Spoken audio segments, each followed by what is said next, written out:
A city, a neighborhood, a country, a street you've walked so many times it stopped feeling like somewhere you went and started feeling like somewhere you simply existed. Most people expect the difficult part of moving to be the logistics, the paperwork, the packing, learning new roads, finding new routines. What catches them off guard is something much stranger. The feeling that they didn't just leave a place, they left a version of themselves behind with it. Place is not background. Start with an assumption almost everyone carries into a move without ever examining it. That place is background. A setting your actual life happens inside of. Replaceable in principle, interchangeable given enough time. The psychological research doesn't support that assumption. Environmental psychologist Harold Proshansky introduced the concept of place identity, arguing that our sense of self isn't built only from personality, memories, and relationships. It's also constructed through the physical environments we repeatedly inhabit: the streets, the buildings, the sounds, the routines, the familiar geography that quietly organizes daily life. In Proshansky's framework, places don't simply contain identity, they become part of it.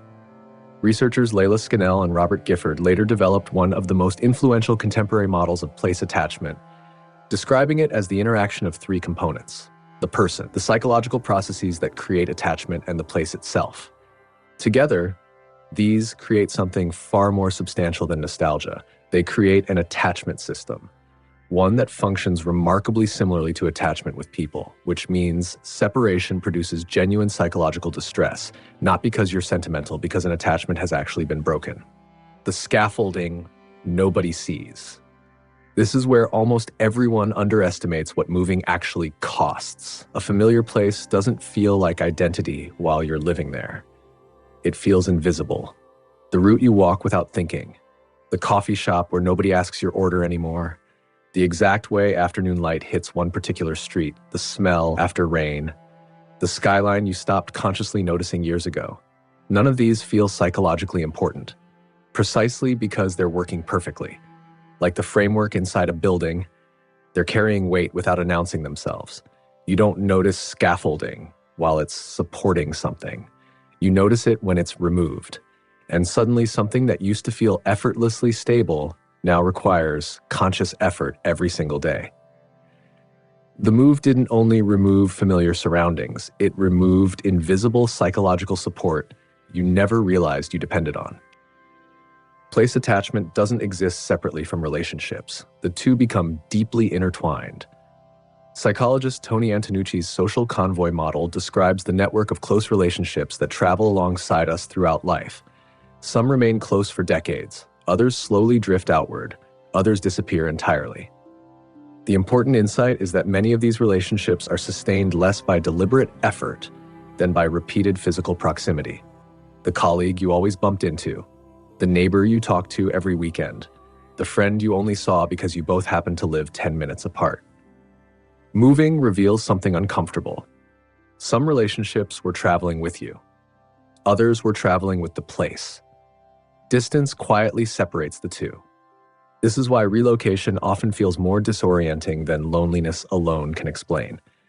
You're not simply missing people. You're discovering which relationships actually existed independently of geography and which geography had been quietly maintaining for years.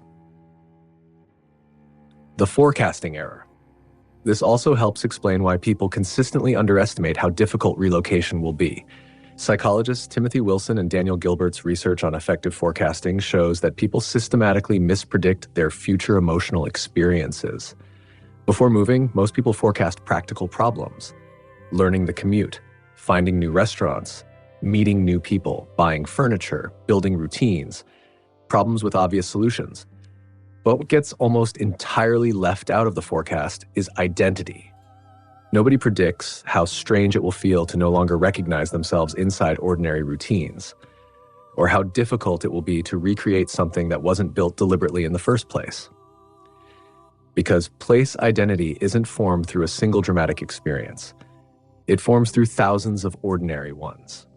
Years of repetition, small memories, familiar patterns. Scannell and Gifford's work suggests these attachments develop through accumulated meaning over long periods of time, which means they cannot be rebuilt simply because you've unpacked your boxes.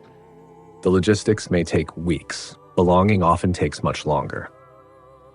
Why homesickness is actually a form of grief. This brings us to perhaps the most important distinction. Psychologist Margaret Stroebe and colleagues have argued that homesickness functions psychologically as a form of mini-grief, not identical to bereavement, but closely related. Its defining feature isn't general sadness, it's yearning, a specific longing directed toward a lost place, a persistent pull towards somewhere that no longer exists in your daily life. The research distinguishes this from depression, even though the two can overlap. Depression tends to produce a more global loss of interest and pleasure. Homesickness has an object, home. That distinction matters, because unnamed grief often gets mistaken for personal weakness. People tell themselves they're adjusting badly, being dramatic, failing to move on, when the psychological evidence suggests something much simpler. They're grieving, not a fantasy, not an idea, an attachment. Giving that experience the correct name changes how people respond to it. Grief has a recognizable shape. It expects gradual adaptation. Unnamed distress tends instead to become self-criticism. Put all of these frameworks together, and relocation starts looking very different from the way it's usually described. You aren't simply changing your address, you're dismantling part of your place identity, testing the parts of your social convoy that depended on proximity, temporarily removing invisible psychological scaffolding, and beginning the slow construction of an entirely new attachment system. No wonder the experience feels disproportionate to the practical act of moving. The practical act took a few days. The psychological reconstruction may take years. So if leaving somewhere you've called home has hurt more than the move itself ever seemed like it should, the research suggests you're not overreacting to a change of scenery. You're responding to the loss of something that had quietly become part of the architecture of your identity.